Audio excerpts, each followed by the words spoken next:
Welcome along to South Today Sport. At the recent regional qualifiers in Timaru, both the Southland women's and men's teams got through. The men's team got through to the final, in fact, and both are heading to Rotorua next January for the Nationals. Co-coach of the men's team, Grant Dermody, joins me in the studio. Good evening, Grant. Good evening. Very satisfying performance, given one step better than last year, into a final, into a quality tournament. Yes, yeah, no, we were really pleased. It was a big day.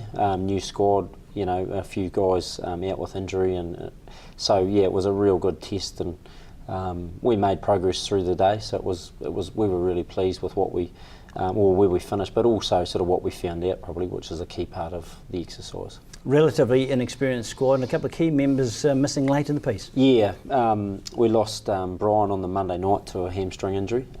Whether that's age related or not, I'm not too sure. He says it's not, but so yeah, that was a shame. And obviously Marty McKenzie coming back from the injury picked up through the ITM Cup, so missed.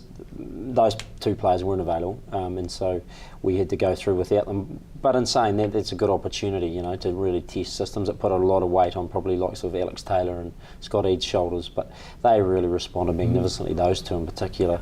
And so, you know, we found out a little bit more about leadership within the team and those sorts of things. So that was good. You have to learn fast in that environment, and you did. That 36-0 hammering in the round robin against Canterbury, and so much better performance 2 hours later. Yeah, that's right.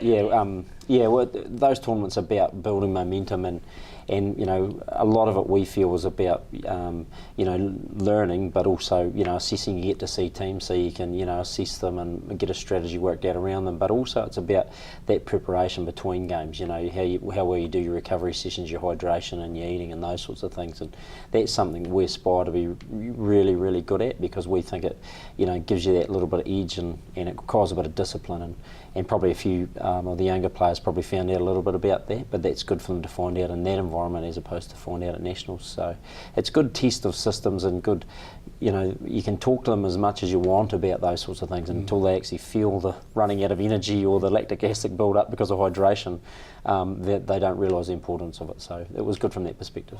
And a quality team Canterbury was, and it shows how seriously they take it these days. A few internationals among them. Yeah, they'd been away to Fiji and picked up a few boys on the boat, but no, they were a quality side, but it's good to play against those teams, and it was even good for us. You know, I did a bit of debriefing with one of the other coaches, and you know, just thinking about how we would play them again. It's possible that we'll run into them at Nationals, so, but there'll be a lot of Fijian players within the other teams that we're going to hit as well, like Manawatu and so forth. So, you know, working out a strategy around how you play against those guys is good. So it was a good test, and you know, the young players get exposure to that level, which is great. We should mention the women's performance. They didn't make the final, but they did make the third place, which gets them through, which again is a step up from last year. So work done well there. Yeah. Mel and the other guys with the women's team have done a really great job. They've been training for a long period of time. They're really, really fit. They lost Hayley Crofts, I think, on Thursday night at touch, and so she didn't play, and she, you know, all the reports, she's going really, really well. So the girls, you know, right across the field, but particularly from the Southland team, they really lifted the performance, you know, the use of space and their passing and their speed and all those sorts of things. And so it was real, you know, they were really quite nervous, I think, about going, because there was a bit of pressure on, but, you know, well done to them, and now the opportunities for them to go to Rotorua and, you know, really step up. And it's great from a union perspective as well to have them there, so it was a real big success. And another indication of what the Olympics have done, you saw other teams, Hayley Cross is a good example of crossovers from other codes, and everyone's having a crack now. Yeah, and it's all about that athlete. You know, the sevens game, you know, particularly in the women, requires speed, and, you know, it's quite a different athlete to the 15s game in the woman.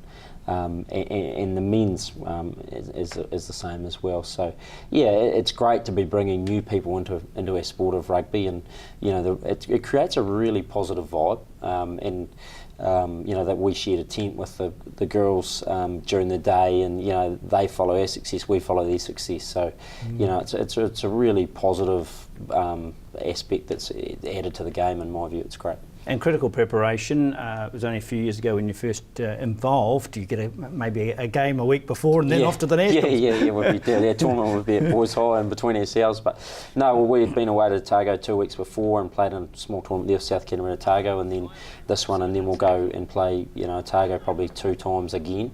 One in Belclutha, probably one in Gore, and just really try and hone things and try things and test fitness and combinations and those sorts of things. And we the beauty of what we've got with Elgin and Clark and Brad is we robustly debate, and you can take robustly to mean what it will, but we really we robustly debate things, and I think that's really good because it's all about getting the best out of ourselves in terms of our selections and questioning why we want to take certain players and those sorts of things. So I think that's really healthy. We're something we really, really actively encourage, and it gets us to where we want to get to, which is performing at a high level. We've seen massive structures, changes in sevens and interest, but what about the game itself from when you played? Yeah. Has it fundamentally changed? Yeah, it has. The players are bigger and stronger and faster, and I think someone made the comment at the weekend about how the New Zealand side's quite tall now. But the way we play it is very different, and we probably play it differently to other teams. It just fits what type of player we've got. And that's around the structure that we play. We don't have the express guys. Last year we had Gareth, but this year we won't have anyone real quick. Glenn Bellham seemed an ex-sprinter. Had good pace. He did, and he's got that that repeated speeds pace, which is really, really important in the sevens game, because it's not necessarily how you're running in the first sprint, it's how you're running at the end of day 2, which is really important. And you've seen that from Glenn, and just talking to him last night in the recovery session, he was really chuffed, and so he should be. He really performed really well, and probably got to work a little bit on his upper body strength, just in terms of being powerful around the breakdown area and contact and those sorts of places. But good to have guys like that in the squad. What about the difference between going to Queenstown in a bus overnight and actually quite a significant trip to Rotorua? I think some positive aspects with that in terms of the camaraderie, the team building spirit. Yeah, I think you've got to manage yourself through a whole day, whereas Queenstown, you could meet sort of 3 and you'd be there at 6, and so, you're only sort of half a day if you like, but, to go to Rotorua should be a whole day Friday. And then big day Saturday and big day Sunday. So it'll take a bit more management. Players have to hydrate and travel and planes and altitude and all that sort of stuff. It has an effect that sucks a bit of energy out, so it's about how well you look after yourself there. But the other thing I think is going to be the home environment in Queenstown. We had a lot of support, a lot of Southlanders up there on holiday, and it was always really great. We always got a big cheer, and that sort of can carry you along late on day 1 and through day 2 as well. So we're going to have to manage probably the mental side of it really well, and make sure the players are on the job mentally to be able to perform to where we want to be.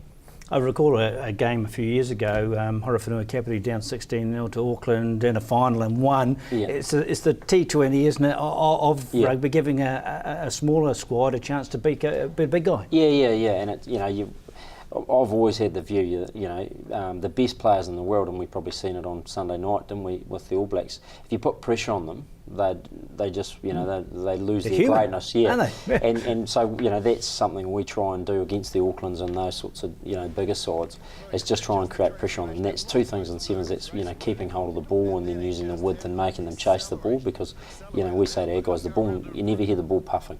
So we've got to use the ball and get them working really hard, and then the fatigue builds up, and then all of a sudden it's everyone's the same sort of athlete, and so we work really hard on our fitness and use of weight and width and space and try and work them over. It's good fun.